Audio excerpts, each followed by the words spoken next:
If you experience these 5 scenarios that I'm gonna share with you in this video, then there's a high chance that you are manifesting the completely wrong way and that you're moving further and further away from your manifestation instead of moving closer and closer to it. And in today's video, I'm gonna show you these 5 ways you maybe manifest the completely wrong way. I'm also gonna show you how you can fix it. I'm gonna share my own personal experience with them, and I'm gonna show you how you can then manifest what you truly want. And on top of that, I have a very special gift for you, which is, well, I don't want to reveal it right now, but it can help you to ask the universe for guidance and to receive guidance. And I will show you and share with you how you can get it somewhere in the middle of this video. But now I want to ask you an important question that can be perfectly explained with this wonderful drawing. It can be perfectly explained with this drawing. But right now, this drawing might not make that much sense to you, but in a moment it will. But first, I have a few questions that I want you to answer. Do you focus on lack or abundance? Do you focus on healing or sickness? Do you focus on love or the lack of love? A couple of years ago, when I embarked on my spiritual journey, I desperately, for almost all my life, I was made to believe that I have a weak immune system because I was born with a congenital heart defect, and I was told from an early age, oh, be careful, don't do this, don't do that, you have to be careful, your immune system. And I accepted this as my reality, and as a result, I was always sick. In school, I was always the child that was sick. And nowadays, I'm rarely sick, and nowadays I live a healthy life. Why? Because I let go of the old paradigm. I let go of the belief that what I was supposed to believe according to society and according to doctors was my reality. I stopped focusing on the lack. Lack. I stopped focusing on the lack, and I started to focus on the abundance in my life, on the love in my life, on the health in my life. And this is one of the biggest mistakes and one of the biggest warning signs that you can possibly see and become aware of on your journey as a creator. And that's that if you continue to justify your situation right now with the old paradigm where you say, oh yeah, because X is happening in my life, I feel the emotion Y. And you do not make this jump into the new paradigm where you say, I no longer focus on the lack, yes, here it is, and I focus instead on the future I want to create. And you shift your paradigm because X is happening, I feel emotion Y, to I feel emotion Y, and by feeling emotion Y, I get closer to X, and thereby, in this example, X is what you actually really want. And Neville Goddard describes this with these beautiful words. Live your life in a sublime spirit of confidence and determination.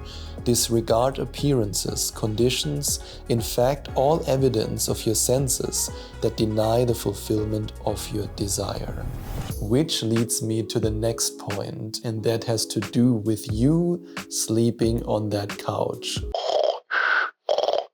Because do you really believe that manifesting is the opposite of putting in the work, and that putting in the work is the opposite of manifesting? Unfortunately, a lot of people do, and if you do, then this is a big warning sign that you are manifesting the wrong way. Because if you're waiting for somebody to knock on the door, boom, boom, boom, boom, boom, open the door, please open the door, to then throw money in your face because you're manifesting, then you're doing it wrong.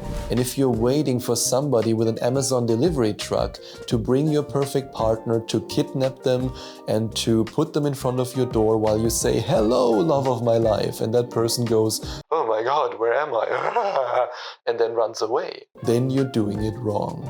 Because remember, when you are sleeping all the time and you're not doing anything, you're not taking any inspired action at all, the universe is knocking on the door, boom, boom, boom, boom, boom. I got all these opportunities, all these synchronicities for you. What are you doing? You're missing out on all these opportunities. And you say, no, universe, sorry, but if I would actually put in the work, if I would take action, that means I'm no longer manifesting. That would be matter to matter. You have to understand that there's a big difference between inspired action and matter to matter action. Matter to matter means you are trying to force it. You're working 12 hours a day, you're feeling exhausted, and you go, I can't do this anymore. But inspired action is easy, it's flowing. The right people come to you at the right time. You do the right things at the right time. You have the right ideas, and that's what manifesting is about. And Joe Dispenza even talks about this at the beginning of one of my favorite meditations from him, Generating Abundance. Because in this meditation, Dr. Joe Dispenza says, abundant people are not lazy. They don't wait for things to happen to them in their life. They are self-starters. They go out and make things happen. So comment down below, I love inspired action. I love inspired action. I love inspired action. However, if you make the next mistake, then you can throw all your manifestation effort out of the window and you can completely forget about reaching your manifestation goal. And I made this mistake years before I ever stumbled upon the law of attraction. And it has to do with this picture. That is me, and in a moment it will all make sense. Because a couple of years ago, in fact more than a decade ago, I set myself the goal that I would, in the job that I had back then, reach a level of being a team leader. And I wanted to have a wonderful car, like one of these amazing sports cars. And I wanted to live in the city that I was working in, a penthouse. And I wrote these goals down on my vision board. And then I looked at it and I didn't feel anything, because I didn't want this to be my reality. I couldn't care about a car. I didn't want to live in that city. I didn't even want to live in Germany. I didn't want the job, and I also didn't want to go to an office. And that's basically a tie. I mean, yeah, you can definitely see that. That's a tie which represents the office. I didn't want any of that. So one big mistake and one big warning sign for you when it comes to manifesting is that the things that you want to manifest are not even the things you want to manifest. It's just something that you believe you have to manifest from your culture, from your upbringing. Because always remember, be careful what you wish for, because you just might get it. And always remember to focus on your dream, what you really want. And Abraham Hicks says it in these words: spend more time focused upon your dream than upon the reality. The reality gives birth to the dream, but the dream is where you're wanting to put your attention. And if you want to create your dream of an abundant future with me by allowing me to guide you and to hold you accountable, then I invite you to find out more about the Abundance Reality Shift Coaching Program, and you can do that by clicking on the first link in the description. And now we have to talk about Germans.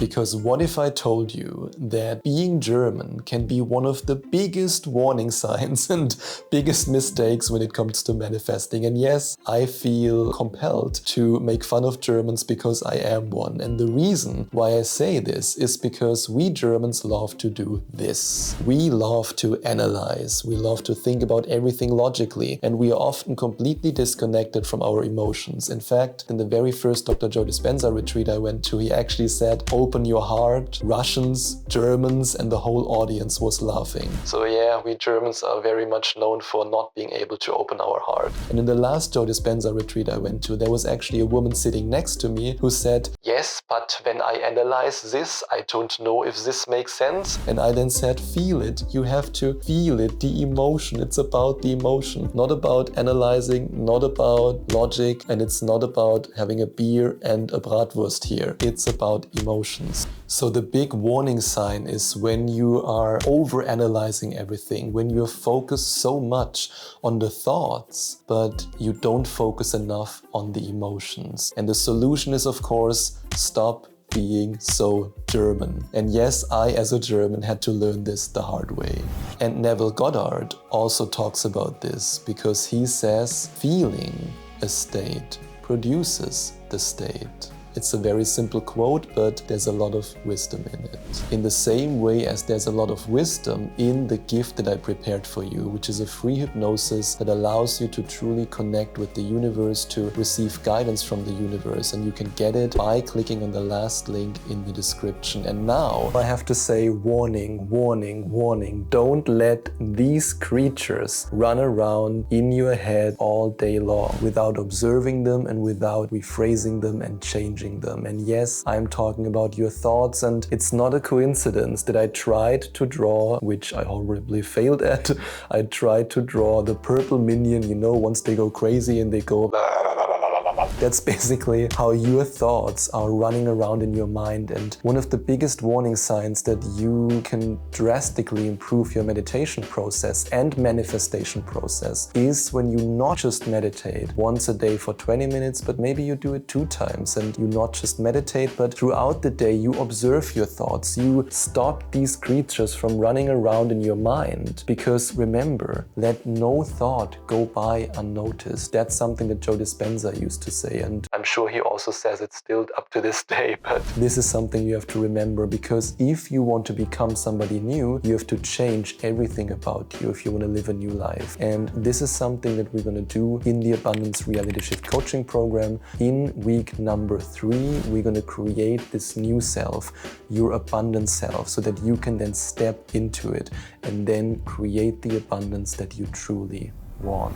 Now that you know that the emotions and feeling it and not just analyzing it like a German is so important, I'm sure you also want to master the imaginal act. And recently I discovered the true secret about the imaginal act, the way Neville Goddard describes it. And if you now click on this video that's about to pop up here or already popping up here, then you also have the opportunity to master this imaginal act and to draw money, to draw love, and to draw health to you. And of course, I invite you to subscribe and to watch the next video.